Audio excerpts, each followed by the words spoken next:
नाही, नक्कीच बघा, खरं तर हा प्रॉब्लेम गेल्या 10 दिवसापूर्वीपासून सुरू झालेला.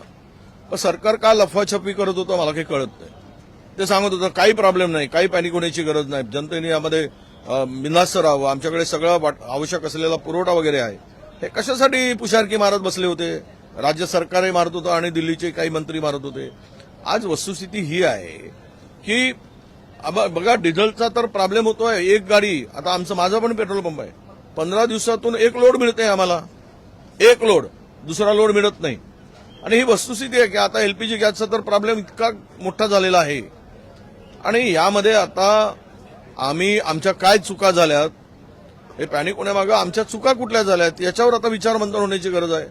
जर देशाचं नेतृत्व चुका करत असेल आणि त्याचं देशातील जनतेला त्याचं प्रायश्चित्त भोगावं लागत असेल, की आमच्या अनेक वर्षापासूनचे चांगले संबंध असलेले इराणबरोबरचे संबंध आम्ही बिघडवलेत आणि आज या परिस्थितीला आम्हाला सामोरं जावं लागतंय.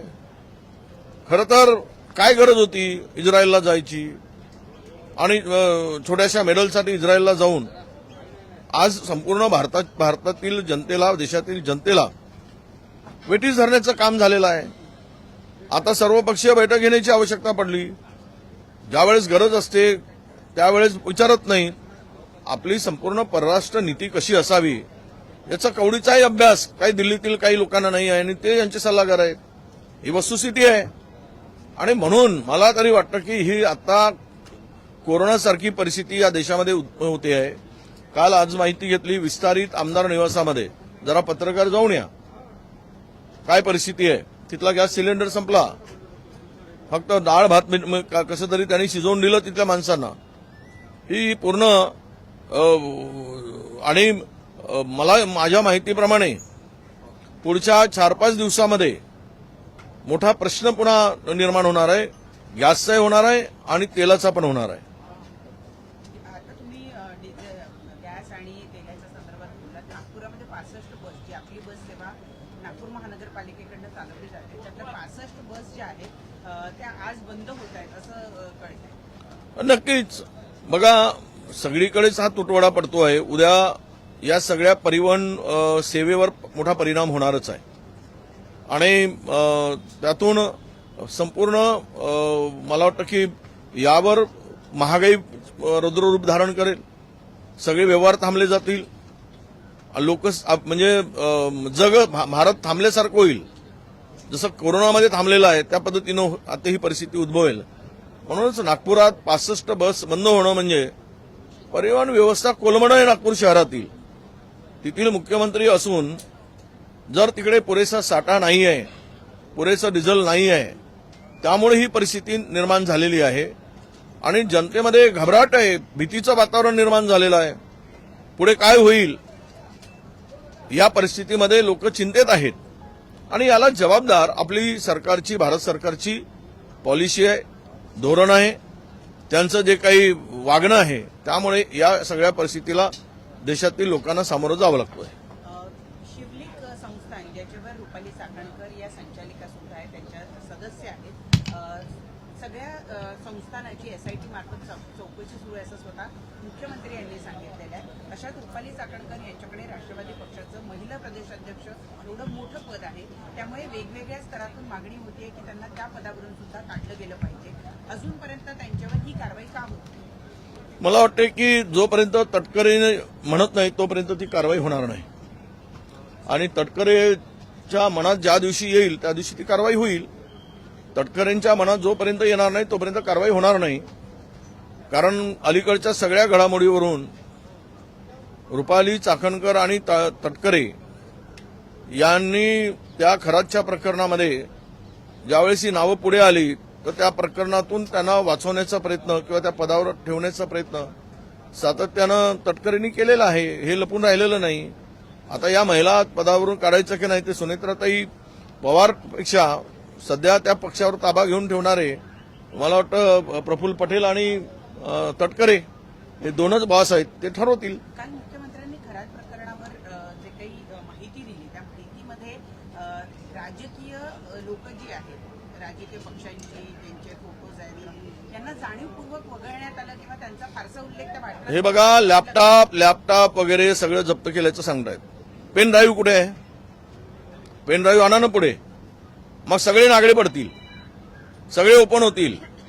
कोण कोण या खरात याच्या भोंदूचे भक्त आहेत आणि कोण कोण या भोंदूची सेवा केली आहे पायापासून डोक्यापर्यंत, तर ते सगळेच पायापासून डोक्यापर्यंत सगळे ओपन झाल्याशिवाय राहणार नाहीत, नागळे झाल्याशिवाय राहणार नाहीत. मी जबाबदारीनं सांगतो, जर ते पेन ड्राईव्ह पुढे आलं तर मंत्रिमंडळातील 2-3 लोकांची विकेट जाईल, पण ते आणू शकणार नाहीत. ते प्रकरण दाबल्या जाईल आणि सोयीचं जेवढं आहे तेवढंच ते पुढे आणलं जाईल. उद्या मला वाटतं की या सगळ्यामध्ये पुरावाच संपवण्यासाठी खरातचा एन्काउंटर पण होईल, एवढं मोठं हे प्रकरण आहे. सर अशोक खरातच्या बाबतीत अजून एक वैभव अशोक खरातचं होते ना पूर्ण. नाही, असं आहे की कुणाचंही सरकारचा प्रमुख हे आपलं सरकार सेफगार्ड करणारच. आता मंत्रिमंडळातील पक्षातील दुसऱ्या पक्षातले राहू की तिसऱ्या पक्षातले राहू, सत्तेमध्ये सहभागी असलेल्या लोकांना वाचवणं हे मुख्यमंत्री करणारच. त्यात काही नवं आहे असं मला वाटत नाही.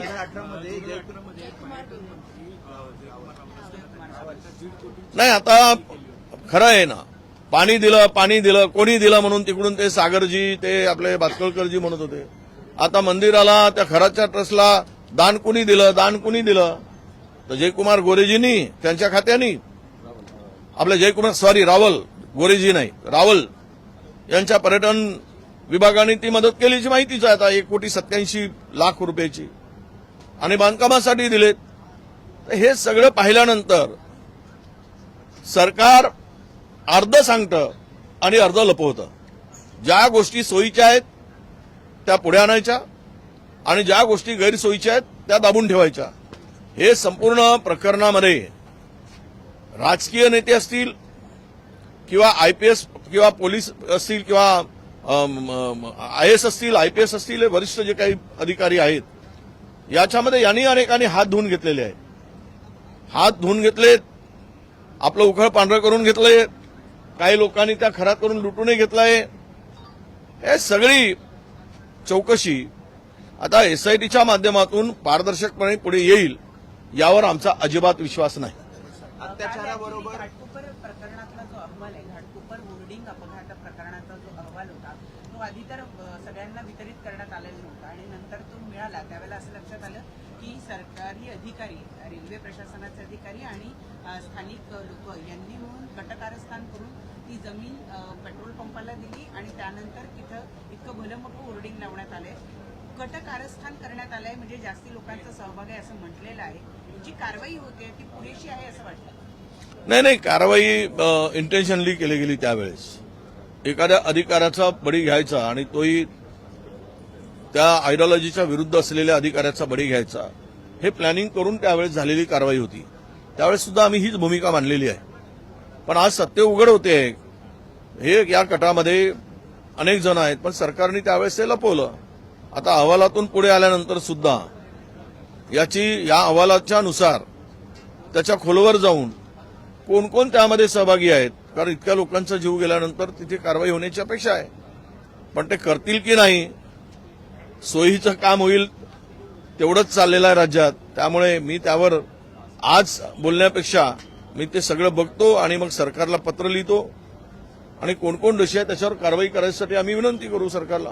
युद्ध के बीच, हिंदी में, युद्ध के बीच जो है प्रधानमंत्री ने आज ऑल पार्टी मीटिंग बुलाई है. प्रधानमंत्री पहले ही सदन में कह चुके हैं कि कोविड जैसी स्थिति से निपटने के लिए तैयार रहे सब. तो अब यही नहीं बताना चाहिए कि थाली बजाओ और ताली बजाओ, ये नहीं बताना चाहिए, नहीं तो फिर मुश्किल हो जाएगा. इससे कोई ये समस्या का हल होने वाला नहीं है. समस्या का हल करना है तो आज जो परिस्थिति है सबको लेकर परेशानी जो बड़ी है देश के सामने, और किस लिए ये परिस्थिति सामने आई, क्यों हमारे ईरान के साथ में जो संबंध थे, जो रिलेशन थे, हमारे एक अच्छा व्यवहार चल रहा था, इसको हमने क्यों तोड़ा? वो इजराइल के चक्कर में, क्या पैगासस के चक्कर में तोड़ा है? यही सब बातें सामने आती है. तो हमें अब सरकार की जो परराष्ट्र नीति होती है, फॉरेन पॉलिसी होती है, उसमें सरकार गलती कर रही, इसका भुगतना महाराष्ट्र अपने देश की जनता को पड़ रहा है. अब इससे कैसे संवरना, छुपा क्यों रखे थे? सब बोल रहे थे, पहले महाराष्ट्र की सरकार भी बोल रही थी, केंद्र की सरकार भी बोल रही थी कि कोई पैनिक होने की जरूरत नहीं है, हमारे पास में सफिशिएंट स्टॉक है, वो एलपीजी गैस हो या ऑयल की परिस्थिति हो। आज जो परिस्थिति आई है ये वार के बाद, इसके लिए जिम्मेदार तो सरकार है ना। ये परिस्थिति क्यों आई, हमारे रिलेशन क्यों खराब हुए। अब ये बोलते हैं कि कल प्राइम मिनिस्टर ने ईरान से बात की, ऐसी बातें चल रही थी। ईरान ने साफ मना किया, हमारे से कोई बात नहीं हुई। तो देश के जनता को गुमराह क्यों करते हो आप। अब यह परिस्थिति में आज के इसको कैसे हैंडल करना है, आप सब ऑल पार्टी मीटिंग में इसके बारे में चर्चा की है, चर्चा हो जाएगी।